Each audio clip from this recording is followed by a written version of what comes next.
हे hello guys, अब हम करेंगे class 10th maths NCERT chapter number 5 exercise 5.2 से क्वेश्चन नंबर 18। क्वेश्चन नंबर 18 है the sum of the fourth and eighth term of an AP is 24 and the sum of the sixth and 10th term of AP is 44। Find the first three term of the AP. हमें AP के fourth और eighth term का sum कितना दिया हुआ है, 24 दिया है, और उसी एपी के सिक्स और 10th टर्म का जो सम है वो 44 है।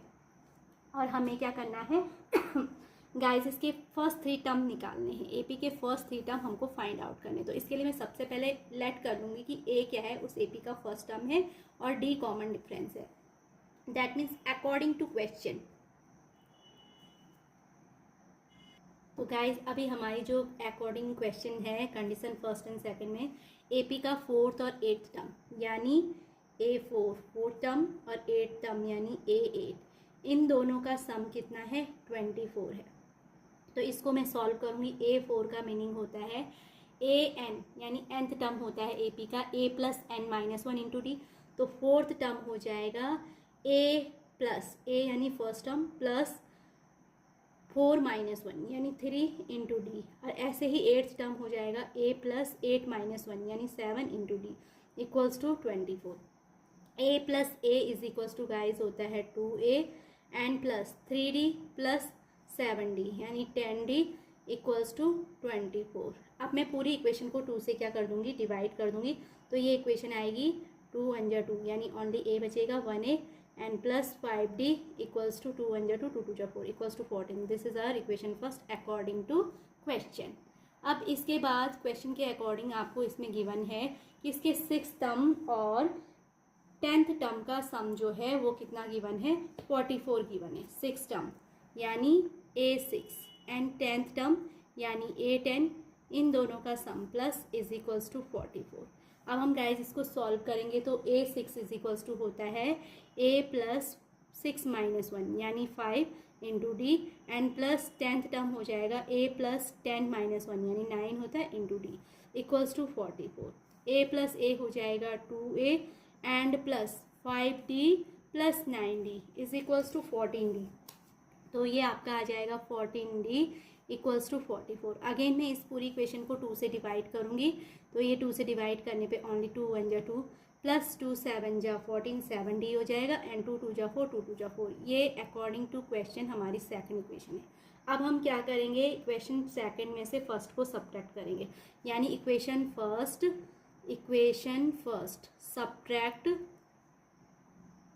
Subtract from equation second. तो गाइज हमारी इक्वेशन सेकंड है A प्लस 7D, इसमें से आपने क्या सब्ट्रैक्ट करना है, equation first A plus 5D ये सब्ट्रैक्ट करना है। तो लेफ्ट हैंड साइड अब 22 में से हम इक्वेशन फर्स्ट का लेफ्ट हैंड साइड सब्ट्रैक्ट करें तो वो 12 है।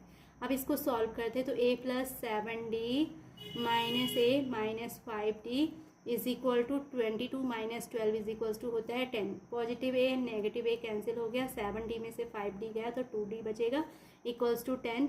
That means D is equal to 10/2 यानी 5। अब D की वैल्यू हमारी क्या आ गई है, 5 आ गई है। तो put D equal to 5 in equation second. Put D equals to 5, हाँ D equals to 5 put in equation, आप किसी में भी रख सकते हैं तो मैं इक्वेशन 2 में पुट कर रही हूँ इन इक्वेशन 2। तो ये आ जाएगा A प्लस 7 इंटू डी की प्लेस पे मैं 5 रखूँगी इक्वल्स टू 22। A प्लस 7 5 जो होता है 35 इक्वल्स टू 22। तो A की वैल्यू आ जाएगी 22 माइनस 35। तो this is equals to 13। 5 minus 2 is 3 and 3 minus 2 is 1 and sign बढ़ेगा। जब ऑपोजिट साइन होते तो हम हमेशा सब्ट्रैक्शन करते, 35 में से 22 सब्ट्रैक्ट करेंगे 13 आएगा। साइन जो बड़ी क्वांटिटी है उसका यानी माइनस का आ जाएगा।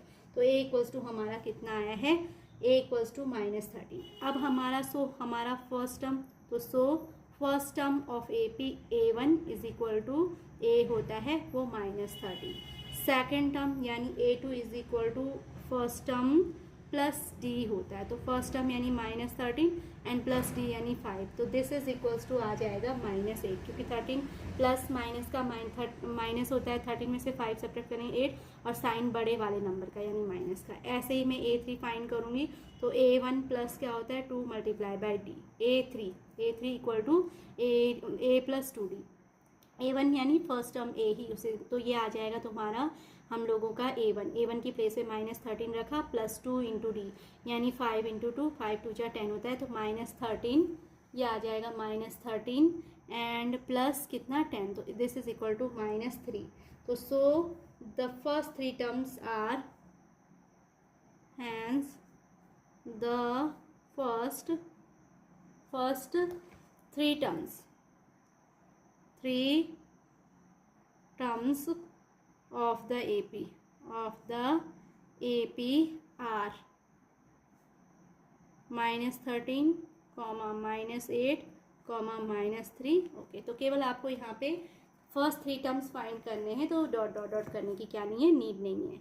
आप यहीं पे अपना आंसर क्या करेंगे, ख़त्म करेंगे। इसने आपको क्या पूछा है, फर्स्ट 3 टर्म्स फाइंड करने को बोला है, तो इस तरीके से हम इसके क्या करेंगे, फर्स्ट 3 टर्म्स फाइंड करेंगे। तो आई होप गाइस आपको ये क्वेश्चन समझ में आ गया हो।